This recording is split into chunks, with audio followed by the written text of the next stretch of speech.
Continue exercise 8.3 question third का 8 part है। वो हमारे पास left hand side sorry right hand side और ये हमारे पास लेफ्ट हैंड साइड है। हमें दोनों को इक्वल प्रूव करना है। या तो हम दोनों साइड को थोड़ा थोड़ा सोल्व करके इक्वल प्रूव कर दें, या पहले हम इस साइड को सोल्व करते हैं फिर राइट हैंड साइड को सोल्व करेंगे। यहाँ देखो a plus b whole square, a plus b whole square, sine a plus cosecant a का स्क्वायर।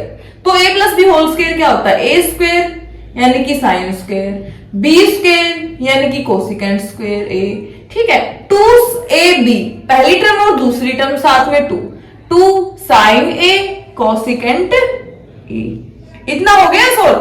प्लस ये हमने इसको सोल्व कर लिया। अब हम इस टर्म को सोल्व करेंगे।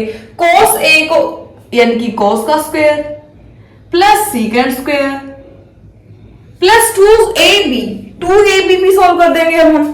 प्लस 2a यानी कि cos और b यानी कि secant, cos a plus sorry into secant a। 2ab होता है ना, a की मल्टीप्लाई करनी होती है b से, सीकेंट a।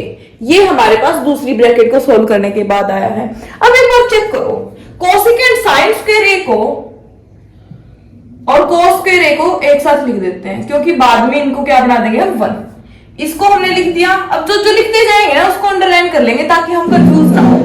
ठीक है, हमने क्या लिख दिया? साइन स्क्वायर a को लिख दिया है और cos स्क्वायर a को लिख दिया है, इसको लिख दिया है। अब हम लिखेंगे 2 साइन a कोसिकेंट a किसके इक्वल होता है? कोसिकेंट a इक्वल होता है 1 बाय साइन a के। ठीक है, ये टर्म भी लिख दी है।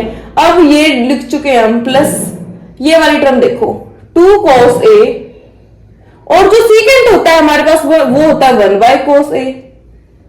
ठीक है, अब ये टर्म भी हमने लिख दी, ये टर्म भी लिख दिया। अब क्या बचा? Cosecant square a plus secant square a, cosecant square a plus secant square a। अब इसको थोड़ा सा सॉल्व करें। हमें तो वो पूछाना है ना, sine square a plus cos square a किसके इक्वल होता है? 1 के।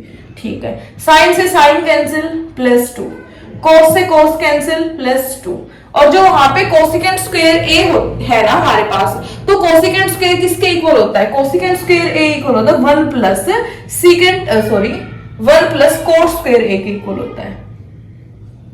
जो कोसिकेंट स्क्वायर a है उसका फॉर्मूला क्या होता है? 1 प्लस cos स्क्वायर a, और जो सीकेंट स्क्वायर a है उसका फॉर्मूला होता है 1 प्लस टेंजेंट स्क्वायर a। ठीक है, इसको 1 लिख दिया हमने, ये 2 के इक्वल आ गई, ये 2 के। कोसिकेंट स्क्वायर a को हमने 1 प्लस cos स्क्वायर a लिख दिया, सीकेंट स्क्वायर a को हमने टेंजेंट स्क्वायर a लिख दिया है। ठीक है, 2 प्लस 2 4 एंड 1 5 6 एंड 7 आ गया, plus cos square a plus tangent square a, cos square a plus tangent square a। तो ये हमारे पास क्या आ गई? राइट हैंड साइड के इक्वल आ गई। सोल्व क्या की थी हमने? लेफ्ट हैंड साइड, तो LHS किसके इक्वल आ गई? RHS की। Hence prove. दोनों साइड क्या आ गई? सेम आ गई। हमें यही प्रूव करना था। ठीक है, दिखने में बड़ा था क्वेश्चन ये, बट बिल्कुल सिंपल था। फॉर्मूला खोलना था, कैंसिल आउट करना था। ठीक है, कोई डाउट है तो पूछ लेना। नेक्स्ट क्वेश्चन हम नेक्स्ट लेक्चर में ही करेंगे। ओके।